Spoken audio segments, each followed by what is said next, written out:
Many charges की वजह से इंटेंसिटी की वैल्यू निकालते हैं।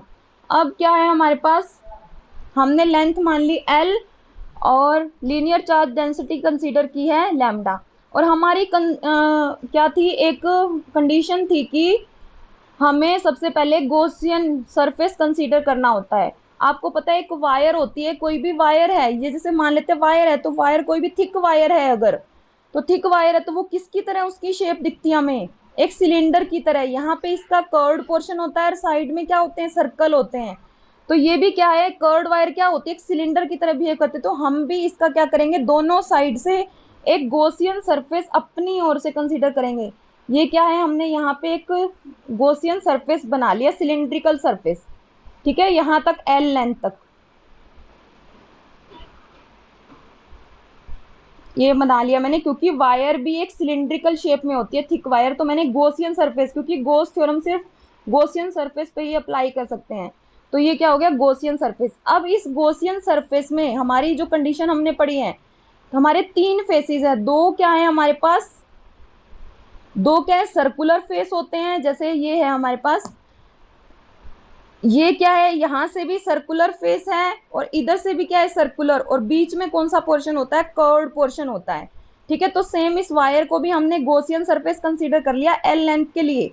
तो एक फेस हो गया हमारा ये, ठीक है, और दूसरा फेस हो गया, इस पे मैंने स्मॉल एरिया कंसीडर कर लिया ये, और तीसरा सरफेस है हमारा curved surface, this is curved surface. और P पॉइंट मान लिया मैंने कर्व्ड सरफेस पे, जो R डिस्टेंस क्या है, सेंटर ऑफ सिलेंडर से R डिस्टेंस तक है P पॉइंट, ठीक है। अब तीन सरफेस हैं तो टोटल फ्लक्स निकालते हैं हम इन तीनों सरफेस की वजह से। Total electric flux phi E क्या होगा, phi E at first surface, phi E at second surface, plus phi E at third surface, ठीक है। अब इसको मैंने मान लिया फर्स्ट सरफेस, इसको मैंने कंसीडर किया सेकंड सरफेस, इसको कंसीडर किया थर्ड सरफेस, और तीनों सरफेस का मैंने small small area ds consider कर लिया, ठीक है। क्लियर हुआ बेटा यहां तक? ओके सबसे पहले इनफाइनाइट वायर थी, वायर की एल लेंथ तक हमने पॉजिटिव चार्ज कंसीडर कर लिया। गॉस थ्योरम की कंडीशन होती है कि 3D पे अप्लाई होती है और एक गॉसियन सरफेस होना चाहिए, तो मैंने 3D और गॉसियन सरफेस बना लिया एक अपनी साइड से, क्योंकि वायर एक सिलिंड्रिकल शेप में होती है, ठीक है। अब इसके तीन सरफेस बन गए, दो सर्कुलर बन गया और एक कर्व्ड बन गया, तो टोटल फ्लक्स होगी इन तीनों की फ्लक्स का सम, ठीक है। अब वेरी गुड आलोक। अब क्या है बेटा, एक ये सरफेस है, एक ये है। अब हमारे पास फ्लक्स का फॉर्मूला होता है क्लोज इंटीग्रल, क्योंकि ये हमारा सरफेस क्या है, क्लोज है, पूरा बंद है, तभी हम क्लोज इंटीग्रेशन लगाते हैं। Close integration of E dot D S for first surface, close integration of E dot D S for second surface, close integration of E dot D S with third surface. अब E dot D S को जब हम open करते हैं तो cos theta आता है, ठीक है, कोस थीटा, यहाँ पे भी कोस थीटा, यहाँ पे भी कोस थीटा।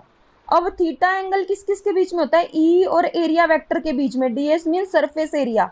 अब तीनों फेसेस के लिए देखते हैं, देखो ये पूरी इनफाइनाइट लेंथ की वायर है, तो यहाँ पे पूरी हर जगह क्या है, पॉजिटिव पॉजिटिव डिस्ट्रीब्यूटेड है।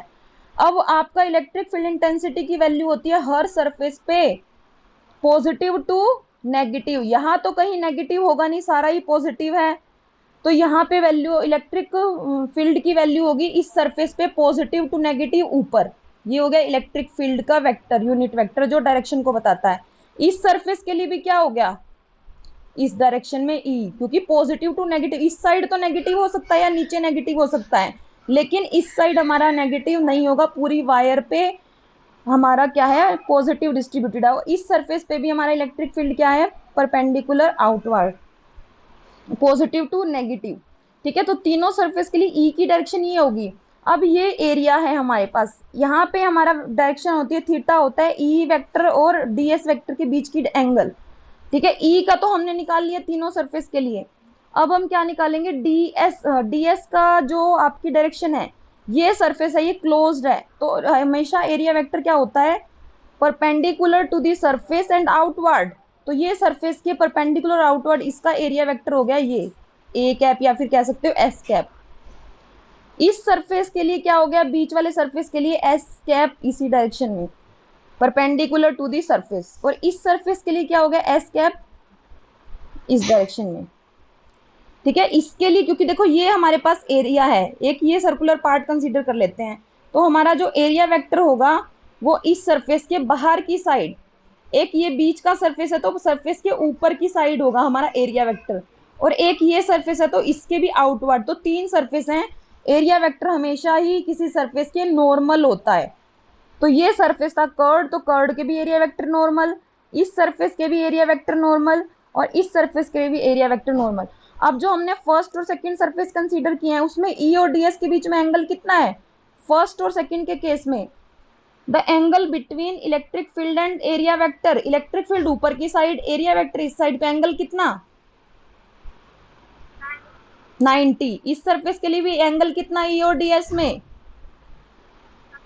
90, कोस 90, दोनों सरफेस के लिए कोस 90 0, तो ये भी 0, ये भी 0। बचा क्या, third surface, that is curved surface. At curved surface the angle between E and S is, angle between E and S is, E is in upward direction, S is in also perpendicular to the surface. Angle between E and S is 0, cos 0 1। तो E D S इसका क्या आ गया हमारे पास, close integration. ये हमारी आ गई total flux phi E। अब क्या है हमारे पास, फाई E, E तो कांस्टेंट है, बाहर आ जाएगा, E हमने निकालना है। अब DS, कर्व्ड पार्ट, सिलेंडर के कर्व्ड पार्ट का एरिया कितना होता है, क्या होता है हमारे पास, ये सिलेंडर है तो सिलेंडर का कर्व्ड सरफेस एरिया क्या होता है, 2πr/h। और अगर हमें टोटल सरफेस निकालना है तो इन दोनों सर्कल का और ऐड कर देते हैं, πr²।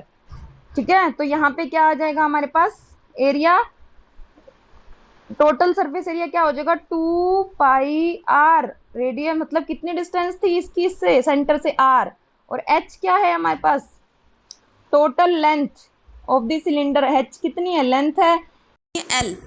तो ये हमारे पास आ गई flux phi E, phi E क्या आ गई, e इंटू 2πr/l।